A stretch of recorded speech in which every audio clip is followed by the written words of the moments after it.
শুভ সকাল বন্ধুরা। আজকে সকালে পেপার পড়তে গিয়ে একটা খবর চোখে পড়লো। এটা প্রেমাংশু চৌধুরী সাংবাদিকের কলমে এই খবরটা প্রকাশিত হয়েছে।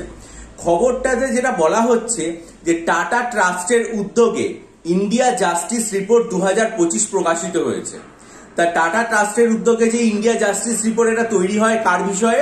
পুলিশ, জেল পরিচালনা, বিচার পরিষেবা এবং আইনি সহায়তা, এই চারটে মাপকাঠির ভিত্তিতে এই রিপোর্টটা তৈরি হয়। ঠিক আছে, এই রিপোর্টের মধ্যে যেটা দেখা যাচ্ছে সেটা হচ্ছে যে আমাদের রাজ্যে অর্থাৎ আমাদের রাজ্যে পশ্চিমবঙ্গে 2022 সাল থেকে 2023 সালের মধ্যে সিভিক পুলিশের যে অনুমোদন সেটা বেড়েছে 6715টা।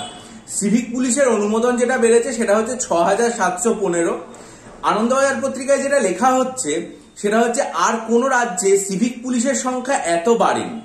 আবার যদি আমাদের রাজ্যে কনস্টেবলের পোস্টের দিকে দেখা যায় তাহলে দেখা যাবে যে কনস্টেবলের পোস্টে প্রায় 41% পোস্ট ফাঁকা পড়ে রয়েছে।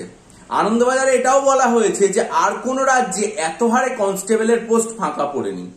তাহলে দেখুন, একটা রাজ্যে যদি 100টা কনস্টেবলের পোস্ট থাকে এবং তার মধ্যে 60টা পরিপূর্ণ আর বাকি প্রায় 40টা পোস্ট খালি থাকে, তাহলে কিন্তু সেটা খুবই একটা দুর্ভাগ্যজনক ব্যাপার।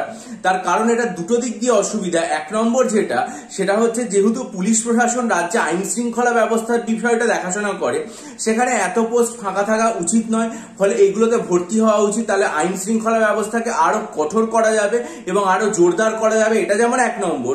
2 নম্বর হচ্ছে পুলিশে চাকরির জন্য যে সমস্ত পরীক্ষার্থীরা এত প্রস্তুতি নিয়ে দিনের পর দিন অপেক্ষা করে আছে, তারাও কিন্তু এখানে চাকরি পাবে, তারা স্বনির্ভর হবে এবং তাদের রুজি রোজগারের যে বন্দোবস্ত সেটা তৈরি হবে। সুতরাং আমরা যেটা দেখেছি যে ওয়েস্ট বেঙ্গল পুলিশ এবং কলকাতা পুলিশের ক্ষেত্রে কনস্টেবলের পরীক্ষাই হোক বা সাব ইন্সপেক্টরের পরীক্ষাই হোক, সেগুলো যে দীর্ঘদিন ধরে আটকিয়ে রয়েছে। কারোর প্রিলিমিনারি হয়ে গেছে, তার পরবর্তী ফলাফল প্রকাশিত হয়নি, কারোর ফর্ম ফিল আপ হয়েছে, তার পরবর্তী ফলাফল প্রকাশিত হয়নি, এবং সেখানে ভ্যাকেন্সির পরিমাণ এতটা বেশি যে 41% পোস্ট ফাঁকা রয়েছে।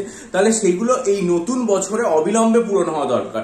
আপনারা বিগত যে বঙ্গাব্দ চলে গেল 1431, সেটার দিকে তাকালে দেখবেন যে সেখানে কিন্তু পুলিশের এই ধরনের কোনো পরীক্ষাই হয়তো অনুষ্ঠিত হয়নি। তাই এই ধরনের পরীক্ষাগুলো নতুন যে বঙ্গাব্দ সেটাতে শুরু হোক, এটাই আজকের বক্তব্য এই চ্যানেলের তরফ থেকে সমস্ত পরীক্ষার্থী ভাই বোনেদের হয়ে। আর যদি মনে করেন যে এই সমস্ত পরীক্ষার জন্য ডেসক্রিপটিভ বাংলা, ইংরেজি, কারেন্ট অ্যাফেয়ার্স এবং ডেসক্রিপটিভ অ্যারিথমেটিক্যাল স্টাডি মেটেরিয়াল নেবেন, তাহলে 19 জানুয়ারি, 2 মার্চ এবং 9 ফেব্রুয়ারির ভিডিও মনোযোগ দিয়ে দেখে ডিসক্রিপশন বক্সে ইমেল আইডির মাধ্যমে যোগাযোগ করবেন। ভালো থাকুন, ভিডিওটা লাইক করে বন্ধুদের মাঝে শেয়ার করুন, আপনাদের মূল্যবান মতামত দিন এবং চ্যানেলটা সাবস্ক্রাইব করে নেবেন। ভালো থাকবেন।